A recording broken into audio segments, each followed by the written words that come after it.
Hi everyone, I'm Elissa Slotkin. I'm honored to have the opportunity to speak tonight. It's late, so I promise to be a lot shorter than what you just watched. I won't take it personally if you've never heard of me. I'm the new senator from the great state of Michigan, where I grew up. I've been in public service my entire life because I happened to be in New York City on 9/11 when the Twin Towers came down. Before the smoke cleared, I knew I wanted to make a life in national security. I was recruited by the CIA and did 3 tours in Iraq alongside the military. In between, I worked at the White House under President Bush and President Obama, 2 very different leaders who both believed that America is exceptional. You can find that same sense of patriotism here in Wyandotte, Michigan, where I'm speaking from tonight. It's a working class town just south of Detroit. President Trump and I both won here in November.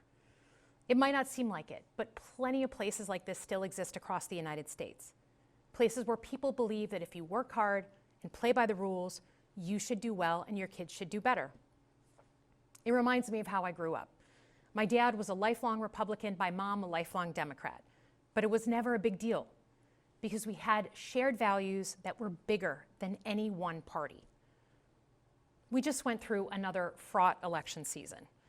Americans made it clear that prices are too high and that the government needs to be more responsive to their needs. America wants change, but there's a responsible way to make change and a reckless way. And we can make that change without forgetting who we are as a country and as a democracy. So that's what I'm going to lay out tonight. Because whether you're from Wyandotte or Wichita, most Americans share 3 core beliefs: that the middle class is the engine of our country, that strong national security protects us from harm, and that our democracy, no matter how messy, is unparalleled and worth fighting for. Let's start with the economy.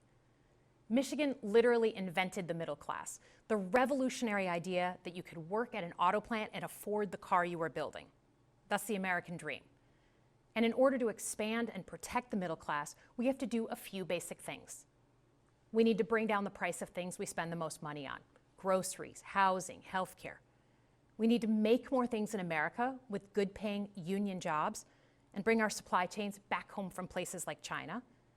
We need to give American businesses the certainty they need to invest and create the jobs of the future. And we need a tax system that's fair for people who don't happen to make $1 billion. Look, the president talked a big game on the economy, but it's always important to read the fine print. So, do his plans actually help Americans get ahead? Not even close. President Trump is trying to deliver an unprecedented giveaway to his billionaire friends. He's on the hunt to find trillions of dollars to pass along to the wealthiest in America.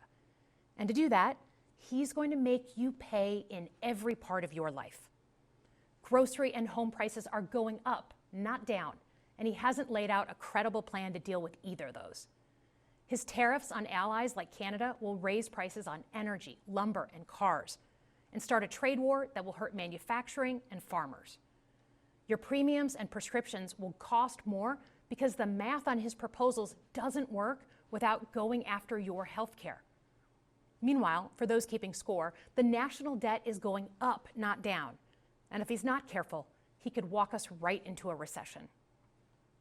And one more thing. In order to pay for his plan, he could very well come after your retirement, the Social Security, Medicare, and VA benefits you worked your whole life to earn. The president claims he won't, but Elon Musk just called Social Security the biggest Ponzi scheme of all time. While we're on the subject of Elon Musk, is there anyone in America who is comfortable with him and his gang of 20-year-olds using their own computer servers to poke through your tax returns, your health information, and your bank accounts? No oversight, no protections against cyber attack, no guardrails on what they do with your private data. We need a more efficient government. You want to cut waste? I'll help you do it. But change doesn't need to be chaotic or make us less safe. The mindless firing of people who work to protect our nuclear weapons, keep our planes from crashing, and conduct the research that finds the cure for cancer, only to rehire them 2 days later, no CEO in America could do that without being summarily fired.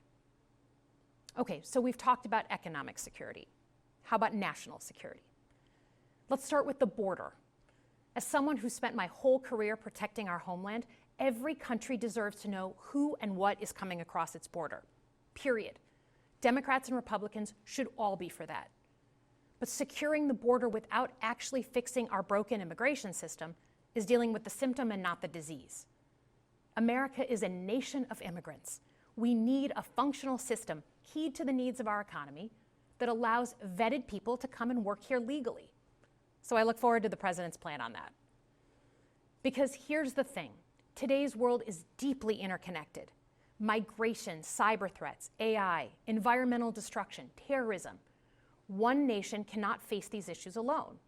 We need friends in all corners, and our safety depends on it. President Trump loves to say peace through strength.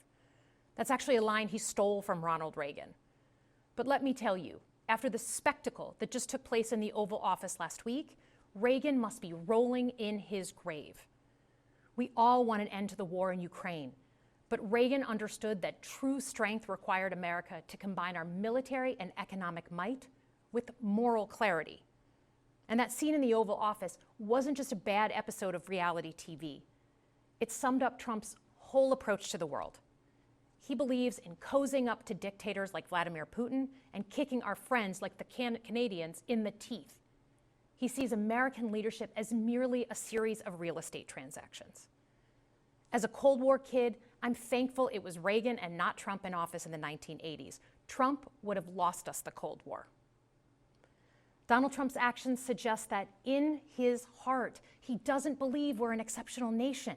He clearly doesn't think we should lead the world. Look, America is not perfect, but I stand with the majority of Americans who believe we are still exceptional, unparalleled. And I would rather have American leadership over Chinese or Russian leadership any day of the week. Because for generations, America has offered something better. Our security and our prosperity, yes, but our democracy, our very system of government, has been the aspiration of the world. And right now, it's at risk.